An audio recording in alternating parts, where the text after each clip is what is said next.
ሊቆዩ ይችላል እስከ መጨረሻ ግን የሚዘልቁ አይደለም ሰሞኑን ምን ሰማቸው ነገሮች በተለያዩ የቅርብ ሰዎችም እንደሚገለጸው ብልጽግና እየፈራረሰ ነው መፈራረሱ ደግሞ ቀስ በሂደት ከወረዳ ከቀበሌ ወረዳ ከወረዳ ዞን እያለ እየመጣ ነው እዛ አካባቢ የመንግስት መዋቅር ከፈረሰ ከላይ ያሉት ተንሳፈው ነው የሚቀሩት ስልጣኑን ሊያቆዩት አይችልም ወረዳን ላይና ዞን ላይ ከፈረሱ ያንን እያየን ነው ምናልባት አዝጋሚ ሊሆን ይችላል እንጂ በቀጥታ ብልጽግና እየፈረሰ ውስጡ የተበላ ምንድነው ኩይሳ በምስጥ የተበላ ኩይሳ እየሆነ ለመሆኑ ብዙ ነገሮችን አይተን መግለጽ የምንችለው ነው የአብይ አህመድም የወሳናው ንግግር ያቺ ስጋት ያቺ ፍርሃት ውስጡን እየናጠው እንዳለ ከምንም በላይ የንግግሩ ድምጸቱ አጠቃላይ መልእክቱ የሚያጋልጥና የሚያሳይ መሆኑን ነው በግል የተረዳሁት ገለታው በዚህ ጉዳይ ላይ የመጨረሻ ሐሳብ ስጥና ወደ ተከታዩ አጀንዳ እናልፋለን የዚህ ብሔር ፖለቲካ ጉዳይ ያበቃለት ነው የሚለው ነገር እኔ አይ ቲንክ እኔም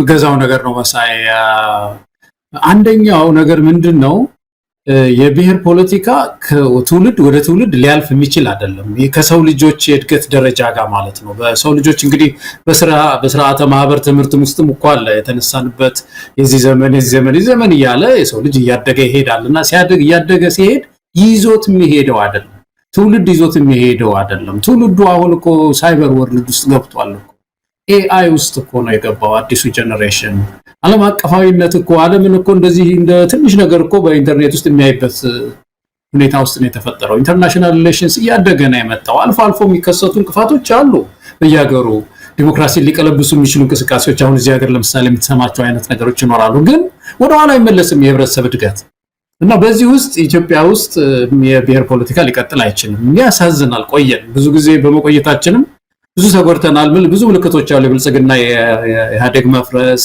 አሁን አዳዲስ የሚመሰረቱ የብሔር ፓርቲዎች መጥፋት በህብረተሰቡ ውስጥ ያለው ልብ እነዚህ ጥላቻ የፖለቲከኞች የሚያራምዱትን ጥላቻ ተተን ግን እንደ ጋቨርኒንግ ፕሪንሲፕል ወይም እንደ መርህ ሆኖ ኢትዮጵያ አንስታው ይሄን ተሸክማ የምትሄድበት ምዕራፍ ተዘግቷል ኢትዮጵያ ውስጥ ስለዚህ አሁን ለዚህ ነው እንግዲህ አሁን ያለው ኮንሰንሰስ የፖለቲከኞች ስምምነት መሆን ያለበት ይሄን የቡድን ጥያቄ የሚባለው እንዴት አድርገን ፈተን ወደ ሰለጠነ ፖለቲካ እንዴት እናልፋለን የሚለው ራሱን የቻለ ሽግግር ጥያቄ ሆኖ ከፊት ለፊታችን ይጠብቀናል አብይ አህመድ ኢትዮጵያ ከጨለማ ወጣ ወደ ብርሃን እየሄደች ነው አለ እንግዲህ እስቲ አንድ ቪዲዮ እንመልከት ገለታው ኢትዮጵያን ጭንቀት ላይ ናቸው ህፃናት ማደግ አልቻሉም እድሜያቸው ከ10 እንዳለፈ የአብይ አህመድ ጂኒዎች አሉ ያፈሱ ወደ ውትድርና የሚያስገቡ በተለይ ኦሮሚያ ክልል ደቡብ ኢትዮጵያ አካባቢ ከፍተኛ የሆነ አፈሳ እየተከናወነ ነው ያለው በማዕከላዊ ኢትዮጵያ ዛሬ ብሔር ብሔረሰቦችን ቀን ያከበረችው ማዕከላዊ ኢትዮጵያ ሰሞኑን በሺዎች የሚቆጠሩ ወጣቶችን አፍሳ ወደ ማሰልጠኛ እየላከች ነው ያለው ወላጆች በሪታና በዋይት ሃውስ እንዳሉ ነው የሰማነው እነዚህ ወጣቶች ይህንን አስተላልፈዋል በርግጥ ወጣት ስለሆኑ ነገሩን እንደቀልድ ያዩት ሊመስል ይችላል በአንድ አደራሽ ውስጥ ታግተው ታፍሰው የተቀመጡ ወጣቶች ናቸው ድረሱልን እያሉ ነው አረ ወገን እንደምታዩት ነው ታፍሰን አንድ ሳምንት ምግብ አልበላንም ስለዚህ አረ ድምጽ ይሄ ልጅው ለምሳሌ 13 አመት እስኪ ምኑ ነው የምታፈስ ምንድነው አብይ አንተ አይታየም አረ አብይ መላበላ እስኪ አው አረ መላበላ እንደምታዩት ያው ባለ ፍላጎት ነውና የታፈስከው አረ በግዳጅ ነው የመጣነው መላበላ አው በግዳጅ ነው መላበላ ስለዚህ አሁን ያው በዛም ማለት ነው ያው ለቤተሰብ ምንም ስለማያረጉ አረ በእናታችሁ አው ስለዚህ እናንተ ሼር ኮፒ ሊንክ በማድረግ ማለት ነው ለብዙ ሰው እንደሚደርስ አርጉልንና አው ሼር ኮፒ ሊንክ አርጉና ማለት ነው አዳርሱ ለዓለም ህዝብ ይሄ ዓለምን የሚመለከት ነገር ነው ስለዚህ ሼር ፕሊዝ ገለታው እነዚህ ወጣቶች ምናልባት ይሄን ቪዲዮ በማሰራጨታቸው ሊደርስባቸው የሚችል የበቀል በትር ካለ አናቅም ይሄን ካስተላለፉ በኋላ ምን እንደደረሰባቸው ታፍሰው በአንድ መጋዘን ውስጥ ነው የሚገኙት ይሄ መጋዘን በነገራችን ላይ በአዳማ አካባቢ ያለ ይመስለኛል ከዚህ በፊትም እንዲሁ ወጣቶች የታጎሩበትን ተመሳሳይ በፎቶግራፊ ያየው ይመስለኛልና ያሳዝናል እንግዲህ የአብይ አህመድ ስርዓት ይሄንን ያመጣው አብይ አህመድ ሆሳና ላይ ኢትዮጵያ ከጨለማ እየወጣች ነው ሲሉ ይሄ የነገ ተስፋው ትውልድ ተስፋ እንዳይኖረው ወደ ጦር ሜዳ ትርጉም ወደ ሌለው ጦርነት አፍሶ ያስገባው ይገኛል። ምን ማለት ይቻላል? እኛ በተግባር ምናየው ይሄንን ነው። በተግባር ምናየው ኢትዮጵያውያን ሲታረዙ፣ ሲራቡ፣ ሲሰቃዩ፣ መከራ ሲበሉ ነው እንጂ አብይ አህመድ አፍ ላይ እንደሚመላለሰው ኢትዮጵያ የብልጽግናን እንኳን ልታይቅርና ስሙም እንኳን ከብዷት እንዴት አድርጋ ተጨንቃ እንዳለች እያየ ነው። ስሙ ከብዷታል። ብልጽግና የሚባለው እላዋ ላይ እንደ እንቅብ ተደፍቷል። ከብዷታል። ገለታው በጣም ያሳዝናል መሳይ። እነዚህ ልጆች ቋንቋቸው ነው፣ በቋንቋቸው ነው እየተናገሩ ያሉት። ይሄ ወጣትነት ቋንቋ፣ የልጅነት ቋንቋ አለና መራር እኮ በጣም መራር ቋንቋ ነው በእነሱ አገላለጽ ማለት ነው። ገብቶኛል። በጣም ይገርማል። በጣም እና አሳዝናለሁ በእውነት እነዚህን ህፃናት እነዚህን ወጣቶች ማስተማር ሲገባ ማስተማራት ሲገባ የሙያ ትምህርት ማስተማር ሲገባ እያፈሱ እየወሰዱ ወደ ጦርነት እየማገዱ ትውልዱን እያስጨረሱት ነው ያሉት መሳይ። በጣም ያሳዝናል በእውነት። ኢትዮጵያ የወጣት ሀገር ነው የምትባለው ስታቲስቲክስ የሚያሳየው በዚህ ሰዓት አሁን በጣም ብዙ ወጣት ያለባት ሀገር ናት። እና ይህንን ሀብት ይህንን ጉልበት ለልማት መጠቀም ሲቻል ነው እኮ ሀገር የሚያልፈለት።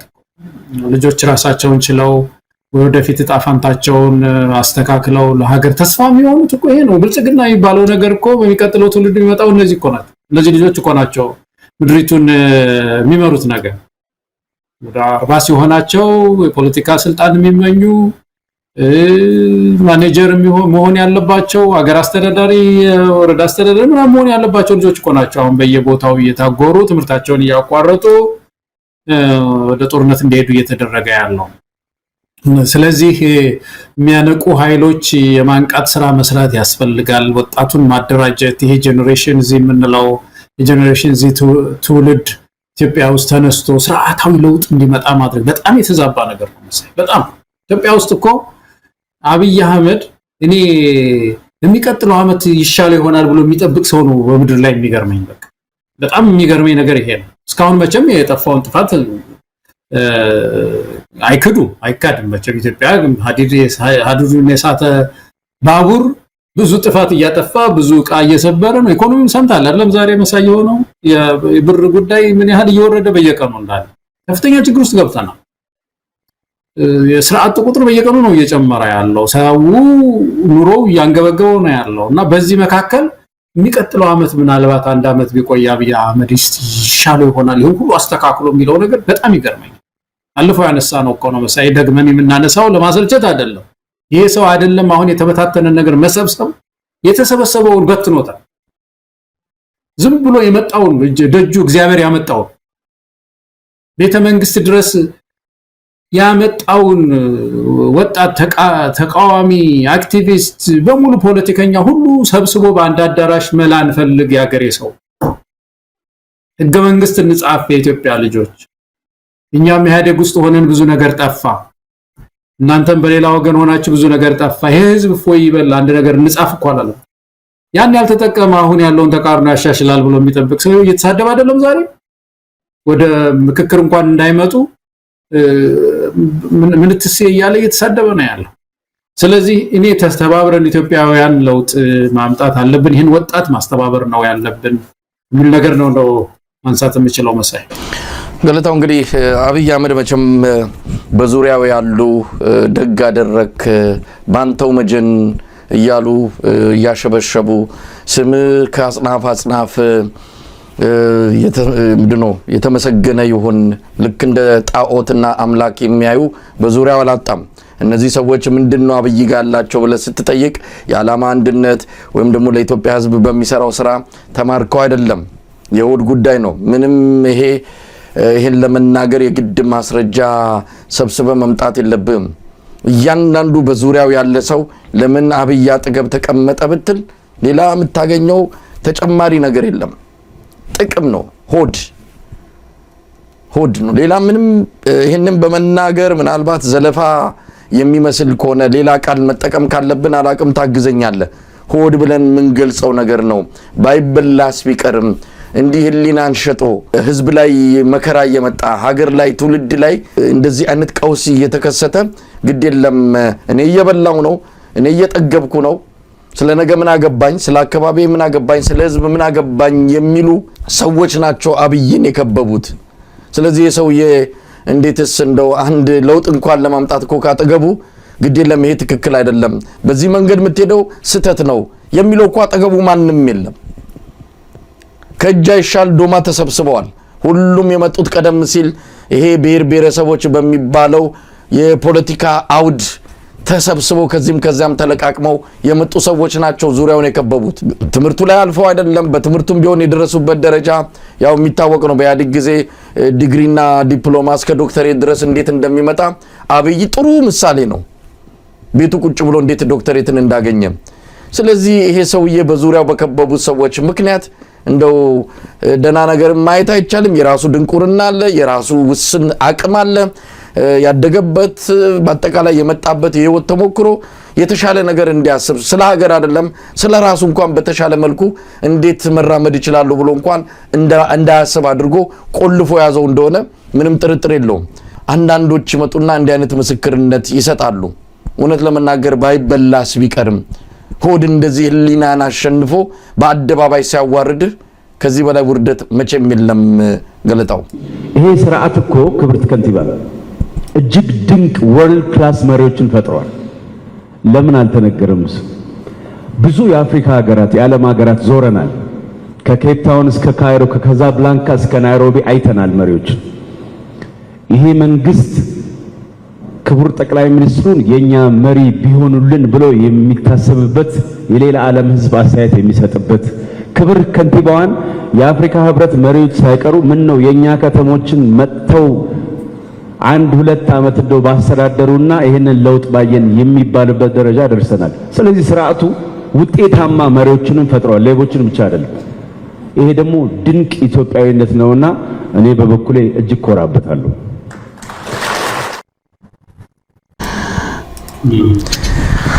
ገለታው እንግዲህ ይሄ ሰው አሁን ከረባት አድርጓል ራሱን እንደ ትልቅ ነገር ነው የሚቆጥረው እንደ ትልቅ ከዚህ በፊትም አንስተነዋል በዚሁ ስርዓት ላይ በተናገረው ንግግር እንደዚሁ መወያ አጀንዳ ሆኖ መምጣቱ እውነት ለመናገር አሁንም በእንደዚህ አምጥተን እዚህ መድረክ ላይ ስለዚህ ሰውዬ መናገር በራሱ እውነት በጣም ሽምቅቅ እያልኩ ነው ይሄንን ቪዲዮ ማጫወተውና ስለዚህ ልጅም እንድንነጋገር አጀንዳውን ስናመጣ ምን ያህል ውስጤ ምቾት እንደነሳይ ልነግር አልችልም እንደዚህ አይነትም ትውልድ አፍርታለች ኢትዮጵያ ዋርኳን ሁሉ ገንድሳ ጥላ ዋርኳን ሁሉ ከቤት አስተኝታ እንደነዚህ አይነት ብሳናዎች ናቸው ምድር ሰማዩን የወረሩት አረም ነው ኢትዮጵያን የወረራት አሁን አዳነች አበቤን እንደው ምን አለኛ ጋር መታ ከንቲባ በሆነች የሚሉ የአፍሪካ ሀገራት ለግሩም ጫላ ይሄንን ሹክ ያለው የአፍሪካ ተወላጅ ማን ይሆን አብይ አህመድን የሚቀኑበት ነው አለን እኮ እንዴት እንፈር አሁን የሰው ምናልባት የተዳር ጓደኛ ይኖረው ጓደኛ ባጠገቡ ይኖረው አላቅም እንደው እንዴት ያፍሩበት ይሆን እንግዲህ ምንድነው አየህ ስርዓቱ አሁን ስርዓቱ ሙሰኛ ነው በጣም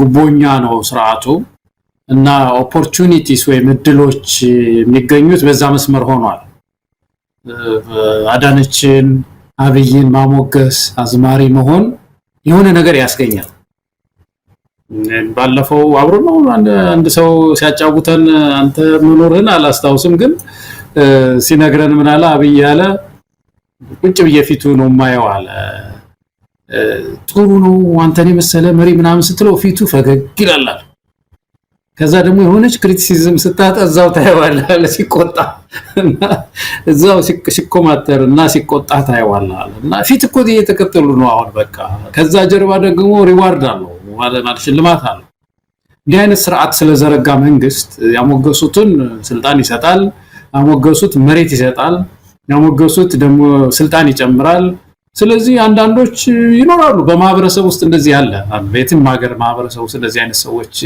ይሄንን ብለው የተወሰነ ድል መሰብሰብ ይፈልጋሉ የተወሰነ ምርት መሰብሰብ የሚፈልጉ ሰዎች አሉ ነዶ መሰብሰብ ይፈልጉ አሉና ከዛ ውስጥ አንዱ ነው እኔ እንደው የዚህ ሰውዬ ብቻ ሳይሆን ምናልባት ተያይዞ መታየት ያለበት ዳንኤል ክብረት በቅርቡ ኢሃፓ ሰልፍ ጠርቶ ነበርና ምን ብሎ ጻፈ እንግዲህ ተመልከተ ይሄ ሰው የማህበራዊ ጉዳይ አማካሪ ነው ማህበራዊ ጉዳይ ነው የሚያማክረው ትምህርት ነው የሚያማክረው የባህል ጉዳይ መግባባትን ጉዳይ ብሔራዊ መግባባትን ጉዳይ የሚያማክር ሰው እና ምን ብሎ አለ በኢሃፓዎች ላይ ብይን ተበይኗል ኢሃፓ ማን ነው በእንትን ላይ በቀይ ሽብር ላይ ብይን ተበይኗል ግን ነጭ ሽብር ደግሞ እስካሁን ድረስ ምንም ብይን አላገኘም ማለት እኔ ሁለት ነገር ነው ያሳዘነኝ መሳይ ፌስቡክም ላይ ጽፍ ያለው የዚህን ሰው እንትን አይቼና በአንድ በኩል በእውነት ይሄ አማካሪ የሆነ ሰው የፍትህ ጉዳይ በእውነት እንደው ለማከር የሚገባው ሰው በኢትዮጵያ ውስጥ የደርግ ስርዓት የነበረው በደርግ ስርዓት ጊዜ የነበረው ያ ሁሉ በደል ፍትህ አግኝቷል በቀይ ሽብር የሚለው ነገር እኮ ያሳዝናል እኮ በጣም የፖለቲካ ስልጣን የሌለው ቢሆን እኮ ነው ዞር ብለን አናየውም እኮ መሳይ አማካሪ ነው ይሄ ሰው እና ይሄ መንግስት አሁን በምንም ተአምር ዞር ብሎ ስለ ሽግግር ፍትህ አያስብም ማለት ነው አልቋል ጨርሷል ማለት ነው ስለዚህ አሁን እሱ የቀረው ምንድነው ነጭ ሽብር በሚለው እዚህ የተደራጁ ሰላማዊ ታጋዮች እነ ያፓት ይዞ ማሰር ነው ማለት ለዛ እንዳ ምክር ይዞ መጣ ያ ምክር ምንድነው ቀይ ሽብር ተበይኖ ነጭ ሽብር ቀርቷልና እነሱን ሰብስባችሁ ሰሩልኝ ማለት እኮ እንደዚህ አይነት ሰዎች የተሰበሰቡበት ነው አማካሪው እንደዚህ ነው አሞጋሹ ደግሞ ይሄው ያቀረበው አይነት ነው እና በእንደዚህ አይነት ስነልቦና የተገነባ መሪ ደግሞ ምን ያህል ጉዳት እንደሚያመጣ ያየነው ነው ያለነው መቼም አዎ ዳንኤል ክብረት የጻፈውን በተመለከተ ከሰብአዊ መብት ተሟጋች ያሬድ ኃይለማርያም ጋርም ስላነሳ ነው በቀጥታ የጻፈውንም ወዲያው ለማሳየትም የቻልኩት ብዙ የሚባልለት ነገር ነው ዳንኤል ያነሳው ነገር በነገራችን ላይ ከሰሞኑ ልናይ እንችላለን ኢሃፓ ላይ የሆነ ነገር ለመውሰድ የሆነ አንዳች እንቅስቃሴ ገፋ አድርገው ከመጡ እቺ ነገር እንደ ምንድነች አብሪ ጥይት ነው እንዲ ነገሮችን ታመላክተናለች በቀጣይ ብልጽግና ምን እርምጃ ሊወስድ እንደሚችል ለማንኛውም የዳንኤል ክብረት እንዳለ ሆኖ የዛ